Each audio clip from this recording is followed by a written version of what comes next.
I ate for ordering pizza at my friend's wedding because there was no food. Me and my wife were invited to my friend's wedding. The wedding was going to have about 70 ppl, with mostly family. When we got there we were seated at a table with some other people.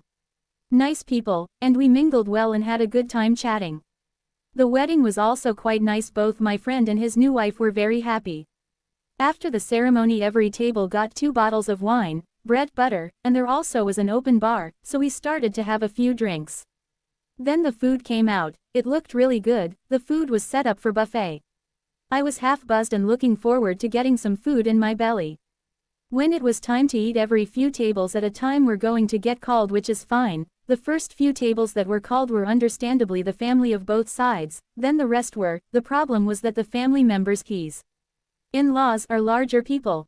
Now I don't shame people for how much they eat, but I noticed the helpings of food they had while I was patiently waiting for us to be called. I also noticed that they went for seconds before all the tables were called and no one stopped them. I didn't say anything, though I thought that was rude. I just assumed that there was just a lot of food. To my surprise, by the time we were called there was nothing left. I asked if there was more coming out and apparently that already occurred. So we grabbed the little we could and went back to sit down and ate the scarps. We were all still pretty hungry, and a bit pissed off, so we kinda talked that the first few tables ate all the food. Someone mentioned that they could go for some pizza, and then I had the drunken idea of ordering some lol. So that is what we did. We all pitched in and ordered 4 large pizzas and some chicken wings from a local pizza joint close to the venue, so it didn't take long to be delivered. I met the guy outside and brought the food to our table and we started to eat. Some of the other tables noticed and asked where the pizza came from. Apparently some of the other tables close to ours didn't get any food either, so we shared with them. This caused some commotion because other people were looking for, and asking the wedding party if there was pizza available. I guess there were others that didn't get to eat either. We did share with anyone who asked us. My friend came to talk to me about why I ordered the food. His bride was not happy about it. It ruined the aesthetics, so I told him that we didn't get to eat, and that the food ran out long before our table was called, and we were really hungry. He then asked why we didn't just step out and eat then come back. Though annoyed about that, I respectively explained to him that we were all drinking on an empty stomach and that it probably wasn't the best idea to have drunk people walking around looking for food. I don't think he liked that, but went back to his bride who was glaring at us. Like, what were we supposed to do, starve? This wasn't the end though. As we were finishing eating, one of the in-laws came to our table and he asked where the pizza came from. This is where I may be the AH. There were 2 slices left. I knew he was eyeing them. I asked the other people at my table if they wanted one. Everyone declined. This guy then said he'd have one. I then took the 2 slices, I put them on my plate, and started to eat them, then looked at him and said something like, "No, you and everyone at your tables had way more than your fair share of the buffet, and ate all of it. This is the reason we ordered food in the first place. And now you have the nerve to ask us to share." His face went red, and he returned to his table. There was a lot discussion going on there. They were all looking back at us with daggers. The bride looked even more ticked off at us. She had a bit of an argument with my friend. He eventually came back to tell us we had to leave. I didn't mean to start any problems, so me and my wife called a cab and left.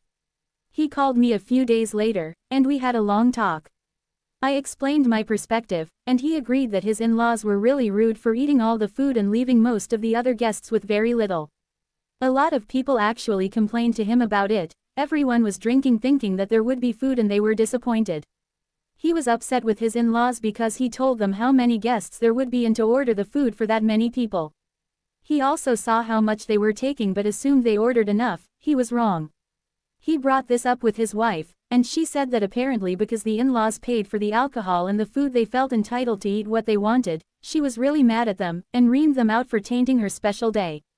He also said a lot of the other non-family guests started to leave soon after we left because they too were hungry.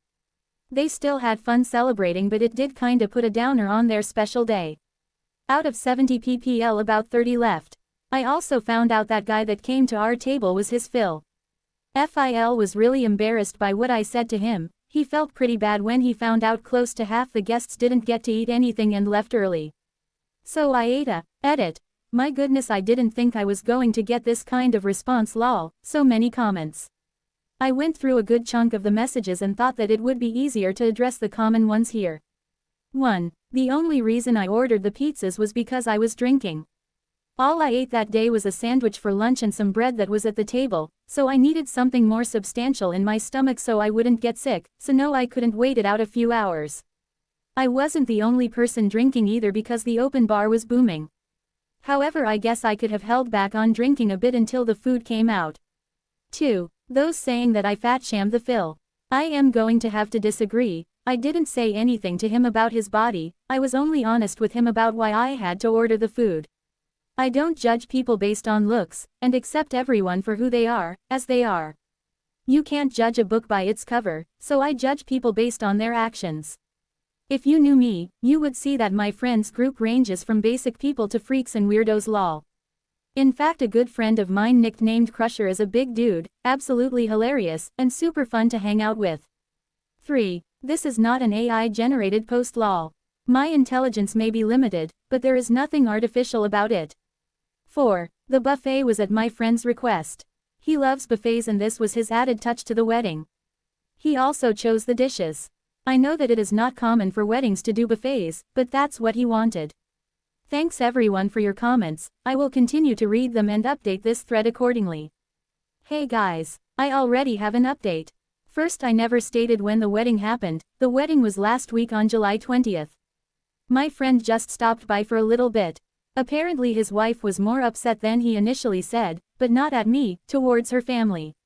He also said she wanted apologies for booting me. So Phil feels really bad and he is going to step up and try to fix the situation. He's going to throw an after wedding shing-ding, lol his words. Everyone who was at the wedding will be invited, including me, my wife and some additional people. They are thinking there will be about 100 guests. Phil also promised that there will be an assortment of food, more than enough for everyone plus an army lol.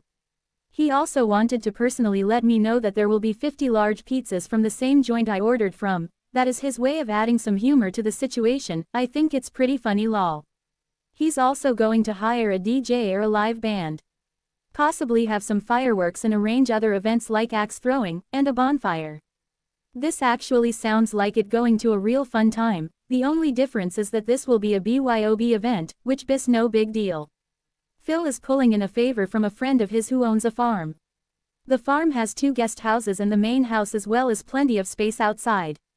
About 50 people can be squeezed in between the 3 houses, so he is going to encourage people to bring RVs. I have one campers and tents if they can. Nothing is officially yet, but they are looking to hold the shing-ding around mid-August.